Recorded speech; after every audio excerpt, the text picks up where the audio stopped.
কালকে আমার অসাবধানতার জন্য আমার গোপু সোনার যে কত বড় ক্ষতি হয়ে গেছে তোমাদেরকে না বললে তোমরা বুঝতে পারবে না। সো হ্যালো এভরিওয়ান, আমি মমতা। তোমরা সবাই কেমন আছো?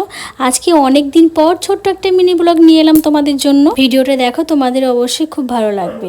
আমার গোপু সোনার যত জামা কাপড় ছিল না, জানলার সাইডে ছিল, যেহেতু আমার জানলাটা বন্ধ নেই, এখনও জানলার কাজ লাগাতে পারিনি ওপরে ঘরের। আমার গোপু সোনাকে উপরে নিয়ে গেছি, একটা ঘটনা ঘটেছে নিচে থাকতে, এই জন্য উপরে নিয়ে গেছি। সেই ঘটনার কথা থাক, আজকে আর তোমাদেরকে বলবো না, অন্য কোনো ভিডিওতে বলবো। দেখো, আমার গোপু সোনার যত জামা ছিল না সব ভিজে গেছে। আমি ঘুমের থেকে উঠে দেখছি যে আমার গোপু সোনা পুরো ভিজে আসনে বসে আছে। সত্যি মনটা ভীষণ খারাপ লাগছিল যে আমার গোপু সোনা এইভাবে ভিজে গেছে।